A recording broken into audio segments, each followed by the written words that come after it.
Hello everybody, Bob Giglio here. Today I'd like to do a short video with you focused on the water pressure in our homes, specifically in the Oak Knoll neighborhood. So I'm going to, go over the fundamentals of what's going on in the street and then ways you can reduce the water pressure or control it to a range that's the best for your home. To get a really good picture on the water pressure in my home, I reconfigured my plumbing years back so I could actually see the street pressure through a gauge, which I'm showing you right here. This gauge is connected right to the inlet pipe from the street into my house, so it's showing about 120 psi. And then what I did was I installed a pressure reducing valve here, whose main job is to reduce that 120 psi to something more manageable. And then I put another gauge downstream to show you what the controlled pressure is. And I can adjust this control pressure here by adjusting this bolt here in or out, which puts pressure on a spring inside, which then controls a diaphragm here that regulates the pressure. So the purpose of this, or the job of this valve, is to make sure that no matter what the flow rate is, even as it changes, that the outlet pressure is always maintained at 80 psi. So to go over some fundamentals on water pressure is important in that it's the driving force that makes the water flow. And as the flow rate changes in your home, say like multiple people are using bathrooms and kitchens and so forth, and there's a wash machine downstairs or in the basement. When those devices start using water, it will affect the flow rate to the other devices. The goal is to set the water pressure high enough so that it won't be limited as different fixtures are being used. So a good example is if one person's in the bathroom and flushes a toilet, and another person is in another bathroom taking a shower, you don't want that toilet flush to impact the flow rate to the shower. The building code specifies that for residential homes, the water pressure should be in the 50 to 60 psi range, which works fine for single-story homes. But you have to account for elevation as well. And when you have multi-story homes, like my home is 2-story colonial, you have to account for the fact that water is heavy. It weighs about 8.3 pounds per gallon. So as it increases in height, elevation above the point of wherever you're measuring the pressure, it loses pressure. So, and for every 27 inches of height, you lose a psi. So you're just doing some simple math. We're in my basement, about 20 feet below the top fixture in my upstairs bathrooms, and that works out to be about a 10 psi drop, just about.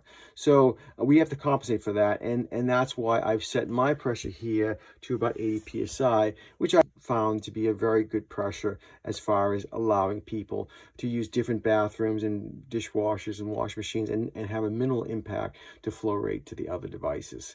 So that's the versatility of these valves. That's why I like them. And in no circumstance should those appliances see the high pressure that's in the street, the 120 psi pressure, because most of those appliances are really designed, their design life is based on a 50 to 60 psi range like the code specifies.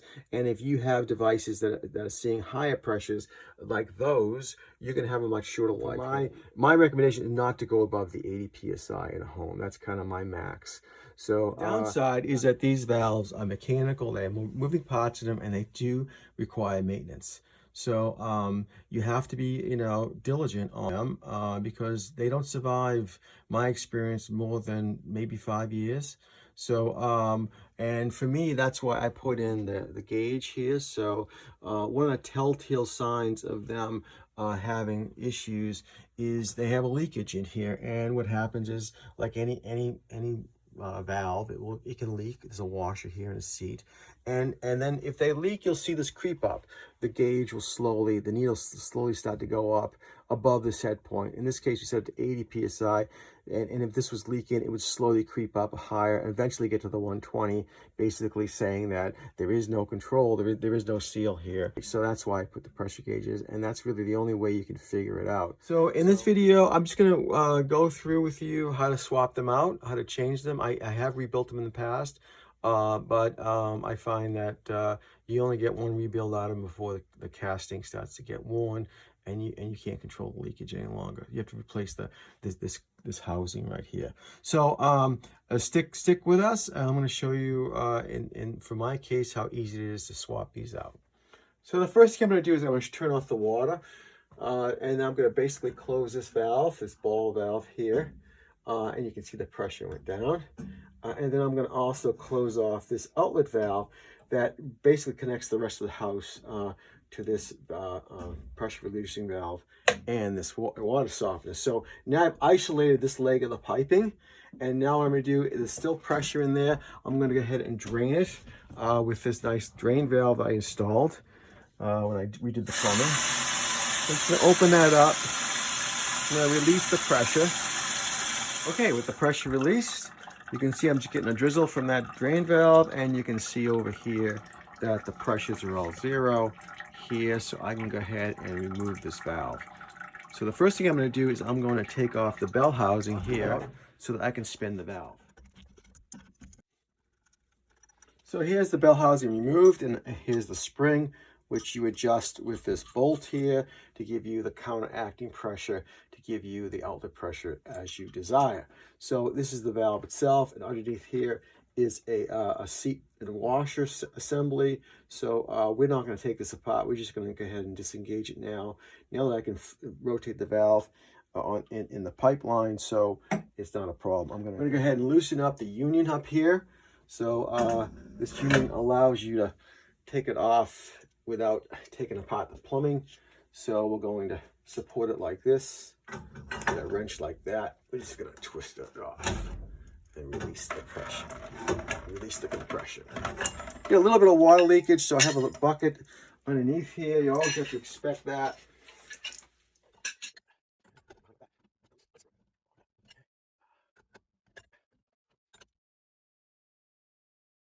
A little bit of the Teflon. No need to take off this other Teflon. It's not been touched by the old valve. So we're just going to clean this up and put some more Teflon up above on these upper threads here. And that should be good. Use a little cleaning brush like that. And just remove any strands of Teflon. So remember that you always want to go in the direction of tightening with the Teflon, so it's always clockwise. So the old righty-tighty rule. So that's what you can think of. We're going to go ahead and put some fresh Teflon on. This is an important joint because if this leaks, you're going to have to take the whole thing off again and redo it. So I tend to put a little extra Teflon on so that as insurance that it won't leak. There's nothing wrong with putting extra on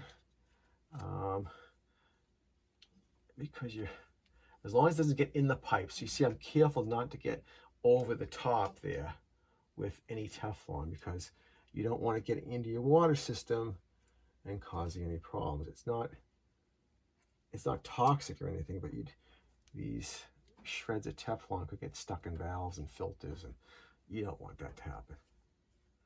So here's the new valve here. So in order to install it, we need to take off the bell housing like we discussed before. So, and I forgot to mention to you, the first thing you do before you loosen these mounting screws on the bell housing, you want to loosen up this adjustable nut here, a bolt, because that is pushing against the spring, and that's going to keep this under pressure. So. And now you can just go ahead, and this is a Torx 25 bit, so I'm sorry, Torx 30. I'm going to go around and just loosen these up and then remove the bell housing like you saw me do in taking it apart, taking the old one out. With the bell housing removed and the Teflon on the receiving coupling, we're going to go ahead and screw this in place. And remember that this arrow here is very important.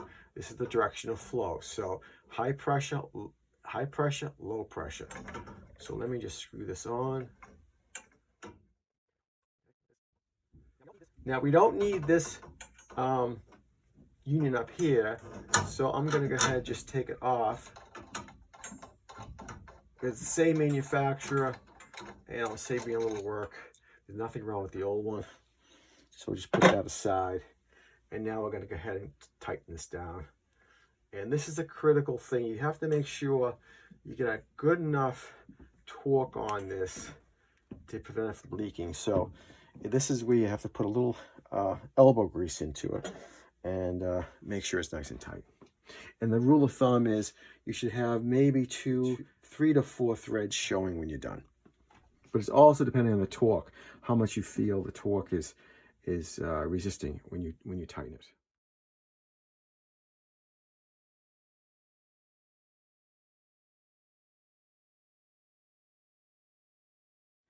Okay, so it did take some pretty good torque to tighten that up. So I'm going to go ahead and there's an actual O-ring that is cut into the face of this new valve. So all we need to do now is bring these two together like this and tighten it up. Okay, let's put the bell housing back on.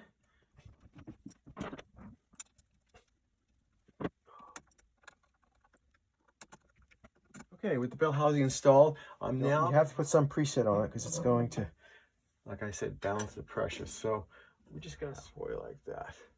And we're going to use this gauge here to tell us where the right position is. So now we're going to turn the water back on. So we're going to slowly increase the pressure here by opening this valve. And you'll see this gauge, this valve to the house. Yeah.